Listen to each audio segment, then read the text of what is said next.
Agama tadi. Kami mulai dari fraksi PDIP.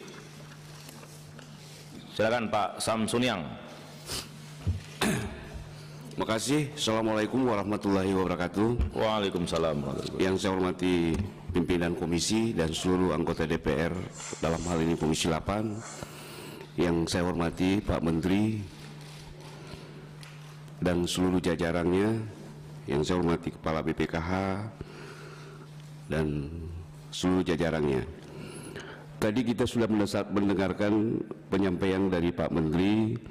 Saya langsung saja ke titik poin bahwa pada dasarnya ada beberapa hal yang menjadi permintaan dari Kementerian Agama dalam rangka untuk perhajian yang akan datang. Kalau kita melihat tadi kekurangan-kekurangan yang disampaikan Pak Menteri, sebenarnya kami dari fraksi PDI belum bisa untuk menerima apa yang disampaikan tadi oleh Pak Menteri, karena mestinya dulu sebelum membuat ini harus ada surat dari Menteri Kerajaan Arab Saudi, ini yang dibutuhkan begitu. Ini kita belum dapat gambaran di situ, memang betul-betul memang di sana dibutuhkan seperti itu. Kalau tidak ditambah itu tidak berangkat haji. Ini kita mau jelas dulu di situ supaya kita ada dasar hukum yang kita bisa sepakati dalam rangka untuk menetapkan anggaran ini, karena anggaran ini cukup besar. Anggaran 1,5 triliun lebih. Ini jadi itu yang saya ingin minta dulu kejelasan, apa ada surat yang dari Menteri Kerajaan Arab Saudi untuk meminta plafon anggaran yang disampaikan tadi Pak Menteri. Kalau ada itu, karena kita juga DPR di sini tidak mau menetapkan anggaran tanpa ada dasar hukum yang jelas. Ya, karena ini menyangkut uang kemaslahatan, Pak. Jumlahnya besar sekali. Jadi perlu ada kejelasan dulu surat. Kalau sudah ada surat itu, ya baru kita bisa berbicara lagi, begitu menurut saya. Jadi itu yang saya ingin sampaikan kepada Pak Menteri.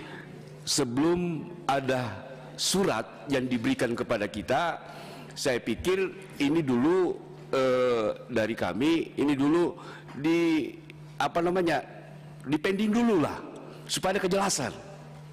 Ya, karena kita tidak mau menetapkan anggaran kalau tidak ada kejelasan.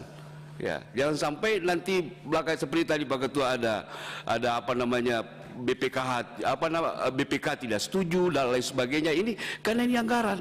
Jadi pada saat kita tetapkan ini, ya semua kita sepakat, semua kita yang menyetujui itu adalah mempertanggungjawabkan anggaran yang cukup besar ini. Jadi saya kira ini kita juga belum tahu dari BPKH apakah ada uangnya sebesar begitu atau bagaimana. Ini juga kita belum tahu.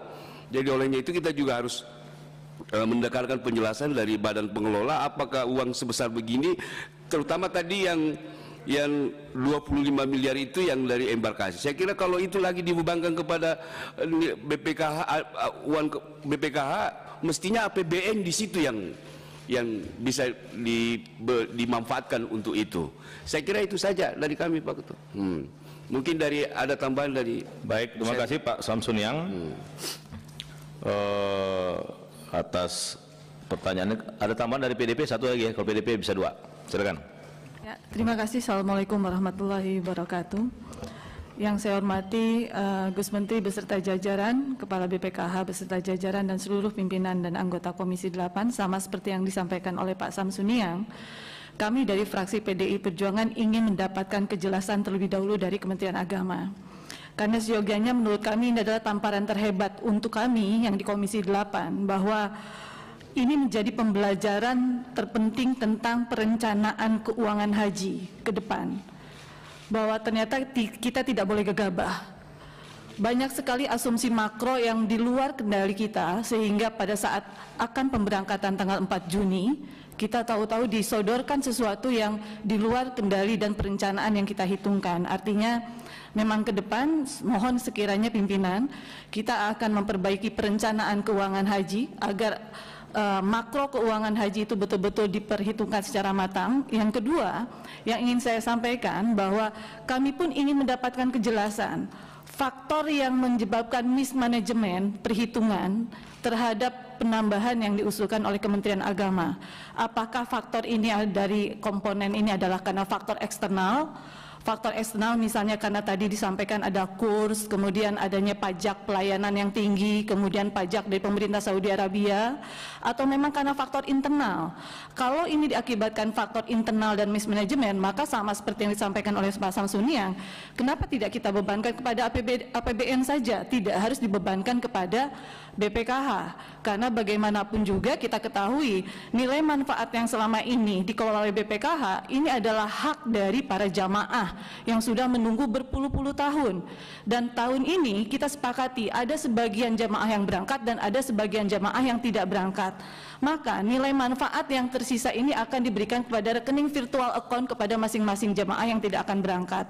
Nah, kalau ada tambahan sebesar 1,5 triliun, apalagi mohon maaf dari yang diusulkan oleh Kementerian Agama di poin nomor 5 tentang haji khusus, rasanya kami dari fraksi PDI Perjuangan masih perlu mempertimbangkan secara matang. Haji khusus ini kan untuk orang-orang mampu, dan nilai manfaat ini adalah dari para jamaah reguler yang sudah menunggu berpuluh-puluh tahun pimpinan. Masa kita harus membiayai para jamaah yang memang mereka punya uang banyak, yang mereka membiayai uang hampir 200 juta, 400 juta, dan kemudian kita biayai pakai nilai manfaat. Kenapa tidak menggunakan APBNB saja? Mungkin itu yang perlu menjadi catatan dari fraksi PDI Perjuangan. Terima kasih. Wassalamualaikum warahmatullahi wabarakatuh. Baik, terima kasih Bu Seli dari fraksi PDIP. Kami persilakan dari fraksi Partai